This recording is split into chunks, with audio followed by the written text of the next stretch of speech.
Hello guys, SSC எம்டிஎஸ்க்கான exam almost நெருங்கிட்டு வந்துட்டு இன்னும் 1 month தான் இருக்குது. ஸோ இதில் எது பண்ணணும் எது பண்ணக்கூடாது, இனிமேல் நம்ம என்ன பண்ணணுன்றதை இந்த வீடியோவில் ஷேர் பண்ணியிருக்கேன். ஸ்கிப் பண்ணாமல் ஃபுல்லாக பாருங்கள். இந்த வீடியோ கண்டிப்பாக ஒவ்வொரு ஆஸ்பிரண்ட்டுக்கும் யூஸ்ஃபுல்லாக இருக்கும். வாங்க வீடியோவை ஸ்டார்ட் பண்ணலாம்.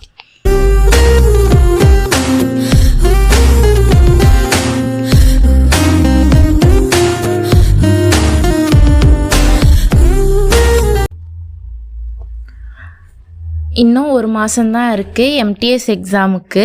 இந்த 1 monthல நம்ம என்னென்ன பண்ணணும் என்னென்ன பண்ணக்கூடாதுன்றதை சொல்கிறேன். ஃபஸ்ட்டு விஷயம், கரெக்டாக இன்னும் 1 month இருக்குது. ஸோ புதுசாக படிக்கிறத இப்போலேருந்து நிறுத்திடுங்க. நீங்கள் புதுசாக படிக்க பழசு மறந்துடும். ஸோ ரிவிஷனுக்கு எண்ட் ஆஃப் த டைமில் ரொம்ப லேக்கான டைம் இருக்க மாதிரி ஆகிடும். ஸோ புதுசாக படிக்கிறத இன்னையோட ஸ்டாப் பண்ணிடுங்க. Next start revise. செகண்ட் விஷயம், ரிவிஷனை ஸ்டார்ட் பண்ணுங்கள். ஸோ நீங்கள் படித்தது உங்களுக்கு நல்லா தெரிஞ்சிருந்தாலுமே சரி, நீங்கள் மறுபடியும் ரிவிஷன் பண்ணுறப்ப தான் அது உங்களுக்கு எக்ஸாம் டைமில் மறக்காமல் இருக்கும். லைக் ஸ்டாட்டிக் ஜிகே அண்ட் இதெல்லாம் ரொம்ப ஈஸியாக மறந்துடும். கரண்ட் அஃபேர்ஸ் இதெல்லாம் நம்ம இப்படி அக்யூரேட்டாக நம்ம மெமரி பண்ணி வச்சுருக்கோம். அதெல்லாம் ரொம்ப துல்லியமாக நம்ம ஞாபகம் வச்சுக்கணும். ஸோ அந்த மாதிரி விஷயத்தெல்லாம் ரெகுலராக நீங்கள் ரிவிஷன் பண்ணுங்கள், ரெகுலராக படிங்க. இந்த 1 monthல நீங்கள் என்ன எஃபோர்ட் போடுறீங்களோ அதுதான் உங்களுக்கான ரிசல்ட்டாக வரப்போகுது. நெக்ஸ்ட்டு தேர்ட் விஷயம், மாடல் எக்ஸாம். ஸோ மாடல் எக்ஸாமில் நீங்கள் ஆல்ரெடி போட்டு பாருங்கன்னு சொல்லியிருந்தேன். ஸோ இப்போலேருந்து வீக்லி 2 or 3 மாடல் எக்ஸாம் ரெகுலராக ப்ராக்டிஸ் பண்ணுங்கள். ஏன்னாக்கா அப்போ தான் நம்ம டைம் மேனேஜ்மெண்ட் மிஸ் பண்ணுறோமா, இல்லை நமக்கு ஜிகேயில் நமக்கு ஒழுங்கான இது தெரியலையா, இல்லை நமக்கு ஹிஸ்ட்ரி இல்லை மேக்ஸில் நம்ம வீக்காக இருக்குமோ, ஃபஸ்ட்டு நீங்கள் எந்த பார்ட்டில் வீக்காக இருக்கீங்கன்றதை அனலைஸ் பண்ணி அதுக்கு நீங்கள் எக்ஸ்ட்ராவாக டைம் ஸ்பெண்ட் பண்ணுற மாதிரி பார்த்துக்கோங்க. ஓகேங்களா? அண்ட் நமக்கு எக்ஸாமுக்கு இருக்கிறது ஆல்மோஸ்ட் Tier 1க்கு 45 minutes, Tier 2க்கு 45 minutes, ரெண்டுமே 45 minutes மட்டும்தான் இருக்குது.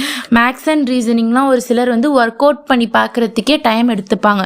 ஸோ கரெக்டாக டைமிங்கில் நம்ம எழுதுகிற மாதிரி டெஸ்ட் ப்ராக்டிஸ் நீங்கள் போட்டு பார்க்க மட்டும்தான் உங்களால் டைமிங் கீப் அப் பண்ண முடியும். ஸோ நல்லா படிச்சுட்டு போய் டைமிங் ப்ராப்ளம்னால விடுறவங்க நிறைய பேர் இருக்கீங்க. ஸோ தயவு செஞ்சு அலுப்புப்படாமல் மாடல் எக்ஸாம் எழுதி பாருங்கள். நடுப்புற ஸ்டக் ஆகுது. Okay, next, know about which topic is your low point. நீங்கள் எந்த டாப்பிக்கில் லோவாக இருக்கீங்கன்னு பாருங்கள். ஸோ ஆல்ரெடி சொன்னது தான் இதுவும். நீங்கள் எந்த டாப்பிக்கில் லோவாக இருக்கீங்க, இப்போ கரண்ட் அஃபேர்ஸில் எனக்கு லோவாக இருக்கேன் அப்படின்னு நீங்கள் நினச்சிங்கன்னாக்கா மந்த்லி கரண்ட் அஃபேர்ஸ் எடுத்து டெய்லி டெஸ்ட் ப்ராக்டிஸ் போட்டு பாருங்கள். ஓகேங்களா?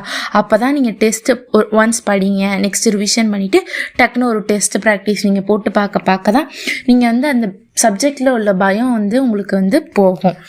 ஓகேங்களா? Repeat study. 5th point repeat study. நீங்கள் ஓகே நம்ம படிச்சுட்டோம், இப்போதைக்கு நமக்கு நல்லா இருக்குது, எக்ஸாம் 1 week ரிவிஷன் பண்ணலாம் அப்படின்னு நீங்கள் நினச்சிட்டு இருக்கும்போது உங்களுக்கு மறக்கிறதுக்கான சான்ஸ் நிறையா இருக்குது. So static GK, current affairs, so இதெல்லாம் எந்த விஷயம்லாம் நீங்கள் மெமரி பண்ணி படிக்கிறீங்க, ஃபார்முலாஸ், ஸோ இதெல்லாம் நீங்கள் என்ன பண்ணால் ரெகுலராகவே டெய்லி 2 மணி நேரம் எது எதில் நீங்கள் வீக்காக இருக்கீங்க, இதெல்லாம் நம்ம நிறைய தெரிஞ்சு வச்சுக்கணும். ஸோ அதெல்லாம் நீங்கள் டெய்லி ரிப்பீட் மோடில் படிச்சுட்டே இருங்க. ஓகேங்களா? 6th விஷயம் டைம் மேனேஜ்மெண்ட். அதுவும் சொன்னது தான். ஸோ கரெக்டாக நம்ம 45 minutesல எக்ஸாம் முடிச்சாகணும். ஓகேங்களா? இங்கிலீஷ்லலாம் கம்ப்ரிஹென்ஷன்ஸ், ஸோ இதெல்லாம் நம்ம யோசிக்கிறதுக்கு நிறைய டைம் எடுத்துப்போம். ஸோ ஜிகே இதெல்லாம் ரெண்டுமே கம்பைன் பண்ணி எழுத போகிறோம். ஸோ டைம்குள்ளே 45 minutes டைம் வச்சு நீங்கள் எக்ஸாம் எழுதி ப்ராக்டிஸ் பண்ணி பாருங்கள். ஓகேங்களா? And 7th most important thing, physical health. Physical health எவ்வளோக்கு எவ்வளோ முக்கியமாக இருக்கோ அப்போ தான் நீங்கள் எக்ஸாம் நல்லா எழுத முடியும். ஸோ இவ்வளோ நாள் நம்ம நல்லா படிச்சுட்டு ஹார்ட் ஒர்க் பண்ணிவிட்டு எக்ஸாம் டைமில் நம்மளால் ஹெல்த் இஷ்யூஸ் இருந்துச்சுனாக்கா நம்ம இவ்வளோ நாள் பண்ண ஹார்ட் ஒர்க் டோட்டலாக ஸ்பாயில் ஆன மாதிரி ஆகிடும். ஸோ ஹெல்த்தை ப்ராப்பராக மெயின்டைன் பண்ணிக்கோங்க. இந்த 1 month ரொம்ப இந்த மதன்னு உள்ள ஃபுட் லைக் பிரியாணி, மைதா ஐட்டம்ஸ், ஸோ இதெல்லாம் அவாய்ட் பண்ணுற மாதிரி பார்த்துக்கோங்க. தண்ணி நிறையா குடிங்க. ஸோ இது கண்டிப்பாக இந்த தடவை எல்லோரும் பாஸ் ஆகிடுவீங்க. கான்ஃபிடெண்ட்டாக இருங்க. கான்ஃபிடென்ட் மட்டுமே நம்ம லைஃப்பில் ஒரு நல்ல பொசிஷனுக்கு நம்மளை கொண்டு போகும். தென் கரண்ட் அஃபேர்ஸ் வந்து இப்போ ரீசெண்டாக என்ன நடந்திருக்கு, ஸோ இது வரைக்கும் ஃபுல்லாகவே பார்த்துக்கோங்க.